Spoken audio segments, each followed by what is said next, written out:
सर्वांना नमस्कार. फक्त शिक्षण या यूट्यूब चॅनलवर आपल्या सगळ्यांचे स्वागत. मित्रांनो, इयत्ता 5वी द्वितीय घटक चाचणी कृतीपत्रिका विषय हिंदी म्हणजे सुलभ भारतीची या व्हिडिओच्या माध्यमातून आपणास देत आहोत. वेळ आहे 1 तास, एकूण अंक आहे 20 गुण आहे 20. माझी शिक्षक बंधू भगिनी नम्र विनंती आहे, आपण अध्ययन निष्पत्ती निहाय भारांश प्रश्न या पद्धतीने तयार करावे. विद्यार्थ्यांना अशा प्रकारची प्रश्नपत्रिका आपण देणं अपेक्षित आहे. तर चला आपण सुरुवात करूया. तत्पूर्वी माझी आपणास नम्र विनंती आहे, माझ्या फक्त शिक्षण यूट्यूब चॅनलला जर सबस्क्राईब केलं नसेल तर सबस्क्राईब करा, नोटिफिकेशन ऑन करा, म्हणजे माझे नवनवीन व्हिडिओ तुम्हाला सहज मिळत जातील. प्रश्न पहला, निम्नलिखित परिच्छेद पढ़कर सूचनाओं के अनुसार कृतियां कीजिए. गद्य विभाग है पहला, और इसमें परिच्छेद दिया है मनोहरपुर नामक एक सुंदर गांव था, यहाँ से लेकर जितना चाहे उतना काम कर सकता हूँ, जहाँ चाहूँ जा सकता हूँ. यहाँ तक ये पैराग्राफ है. और इस पर प्रश्न है, रिक्त स्थानों की पूर्ति कीजिए. गांव की डैश डैश बहुत उपजाऊ थी, इस वर्ष पूरे गांव में डैश डैश अच्छी हुई थी. तो इस पैराग्राफ पर परिच्छेद पर ये रिक्त स्थानों की पूर्ति करनी है.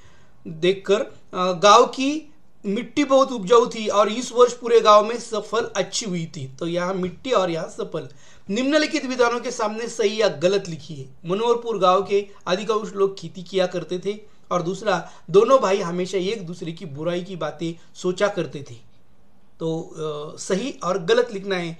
मनोहरपुर गांव के अधिकांश लोग खेती किया करते थे, ये वाक्य सही है. और दोनों भाई हमेशा एक दूसरे की बुराई की बात सोचा करते थे, ये गलत है, क्योंकि दोनों भाई एक दूसरे की बुराई की बात नहीं करते थे, तो एक दूसरे को मदद करने के बारे में सोचते थे, भलाई के बारे में सोचते थे. ये पैराग्राफ में दिया है. बाद में परिच्छेद के आधार पर एक ऐसा प्रश्न तैयार कीजिए जिसका उत्तर निम्नलिखित हो, और उसका उत्तर कौन सा होना चाहिए? खेती. तो प्रश्न तैयार करना है हमें, गांव के अधिकांश लोग क्या करते थे, तो इसका उत्तर कौन सा आएगा? खेती. किसानों का जीवन कष्टों से भरा है, इस पर अपने विचार लिखिए. स्वमत लिखना है आपको, आप जो लिखेंगे वो सही होगा. किसानों का जीवन बहुत ही कठिनाई और मेहनत से भरा होता है. तरह तरह की फसलों की अच्छी पैदावार के लिए किसान अपने खेतों में कड़ी मेहनत करता है, ताकि फसलों का नुकसान होने से बचाया जा सके और फसलों की अच्छी पैदावार हो सके. किसान दिन रात एक चौकीदार की तरह अपने खेतों की फसलों को देखभाल में लगा रहता है. अब अपने सहमत है, आप जैसा लिखना चाहते हैं वैसा लिख सकते हैं, ये खाली नमूना है. ओके. तो मित्रों, यहाँ तक पैराग्राफ हो गया. 2 और 1 3 3 4 5 6 7 पूरे 7 अंक के लिए गद्य पैराग्राफ था.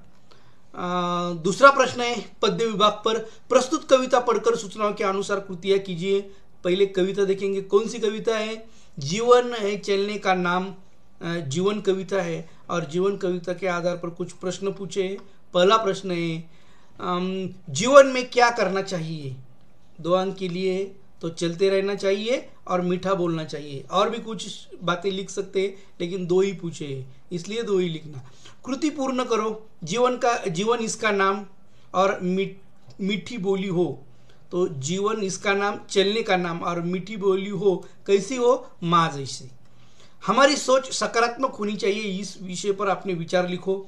किसी भी मुश्किल कार्य को करने की हिम्मत भी हमें हमारे सकारात्मक सोच से ही मिलती है. हम किसी का काम को जितने ज़्यादा सकारात्मक से करेंगे, काम उतना ही सटीक और सफल होगा.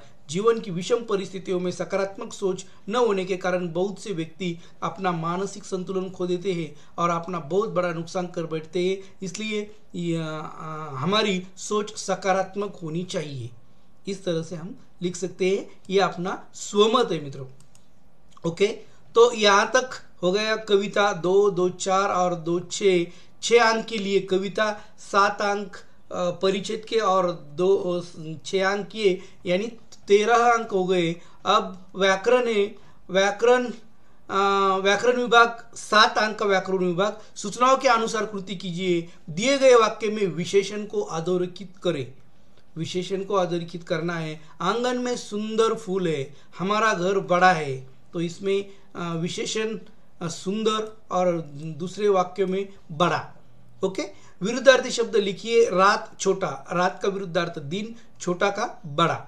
नीचे दी गई संज्ञाओं का वाक्य में प्रयोग करो। पानी घर, पानी जीवन का आधार है, पानी वाक्य में आ गया। और खेलने के बाद बच्चे घर गए, घर भी वाक्य में आ गया। निम्न शब्द शुद्ध करके लिखिए। शब्द शुद्ध करके लिखने तो सत्कर्म और आत्मज्ञान, इस तरह से हम ये शब्द शुद्ध करके लिख सकते हैं। और पूरे अंक हो गए 1, 3, 4, 5, 6, 7, 7 अंक का व्याकरण, 13 और 7 20। इस तरह से पूरी 20 अंक की एक प्रश्न पत्रिका है। तो मिलेंगे फिर बाद नए वीडियो में मिलेंगे, तब तक के लिए धन्यवाद।